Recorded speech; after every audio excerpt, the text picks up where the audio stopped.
Hey guys and girls, this is Nightmoon and it's going to be our 5th Protoss versus Zerg. The map is the Delta Quadrant, which is a 2v2 map, has only one watchtower and 4 spawning places. Our Zerg player spawning as blue, his name is Pio, he is at the 2 o'clock position. And our Protoss player is spawning as red, named Ido, spawning at the 5 o'clock position. Let's start the game. So let's see the production tab. They both just building drones. So no early 6 bull rush or anything like that. Yeah, our Zerg player just both going workers, and at 9 2 the Protoss should put down a pylon. At the Zerg there is the Overlord going. First pylon is going at 10, so he's a bit really supply blocked. So that's a little mistake from Ido. Right after the asymmetry is going up before the gateway. So he might go on heavy gas build, so some mass stalker or void rays, DTs or anything like that.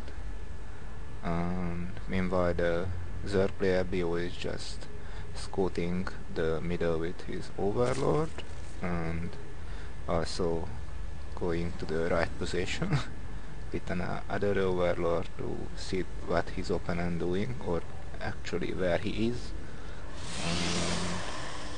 The Protoss player is just boosting his economy with Chrono, and also the spanning pool is going down. I would say this position for the spanning pool is not the best because it's really on the open field, so if the Protoss coming up here, he can reach it actually very easily if the Zerg player put behind the mineral line, it's a much safer place. Meanwhile the Protoss player Ido is just getting his cybernetics score passively for the Wargate technology or just for the stalkers or 1-1-1 build. And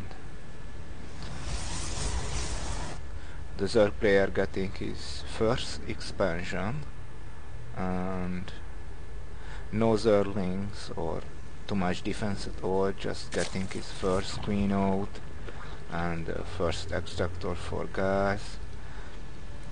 The Overlord just getting inside the Protoss base.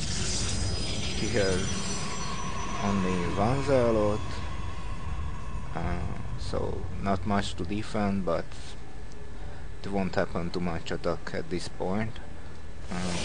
Meanwhile he's putting down a forge, Chrono boosting out some more Zealots, so he actually saving for something the gas because he not even getting the Wargate technology.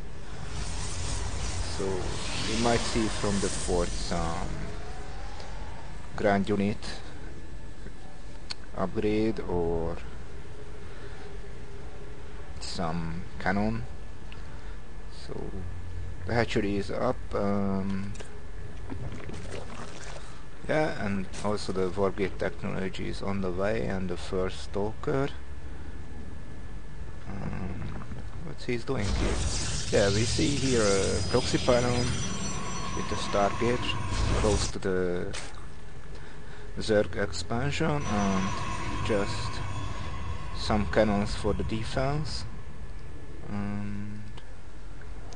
So basically just some Zealots, a few Stalker, which he actually spent the minerals and gas on the stokers instead of saving up for the Stargate, which is not good, because if you proxy with the Stargate, we could say it's a proxy because it's not in the base, so you want to get your void rays or phoenixes as soon as possible. So his supply blocked, and he just barely have the mineral and gas for one void ray, so he has to wait also for the upcoming pylon. Meanwhile the Zerg player is getting just some Zerglings and scouting around between the bases, and yeah, here we see the proxy Stargate and the void ray not even coming out because he spent away his money on something. I guess it's more stalkers, yeah, stalkers. So he lined up 4 unit in the one gateway, and he has 500 mineral now. See, he could put down one more gateway and not spend his mineral and gas in the one gateway for a queue, and he had to wait for the right amount of mineral and gas to the void ray, and now even he has it, he's still waiting. So from the Protoss player, one big mistake is he has the warp gate technology but not using it. He has like 1,000 mineral and not expanding. Here's a little conclusion. So because the player see the Stargate, he went for a little army to push down the Stargate and the cannons, which actually won't happen. So, and yeah, here is the other mistake. So he's queuing up 3 void years, so actually he has no amount of gas to produce more stalkers or sentries, and he's still not expanding. The Zerg player almost fully saturated his base, and the first void ray is almost up, but I think he will wait for his body. But note that he has 800 mineral, almost 800 mineral. The Protoss player could easily expand anywhere on the map. Yeah, the hydraulics then is coming out from the Zerg player to counter the void rays, because Mutalisk is not so good against, because void ray has a range of 6 and Mutalisk only a range of 3, so not good enough. For the Grand Army, the Roaches and Zerlings are good, because Roaches counter the Zealots and Zerlings counter good Stalkers if they surround. So the Protoss player just still chrono boosting out the Void Ray. He has 800, 900 mineral now again, so he put on his first robo and getting an observer, and now he has 3 gates with no warp technology.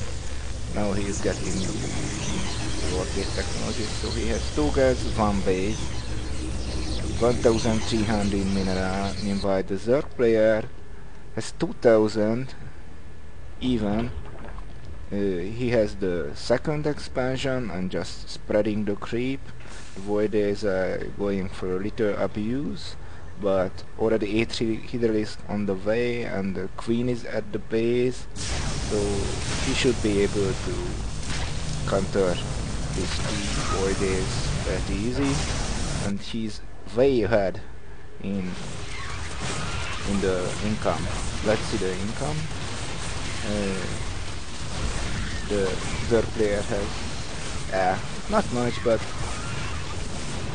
in the meantime, if you get expansions, you will have much more income later on. So the third player big grand army just annihilate the pylons and the cannons and also the Stargate and army composition that way. And once the Protoss player here was eliminated by the Zerg units, he couldn't get his army back in time, because even he had a lot of money but just a few guys, and didn't build more Warwear, just this 3-1 and get supply blocked, so his immortal never come out, so he couldn't build a decent army to defend his base.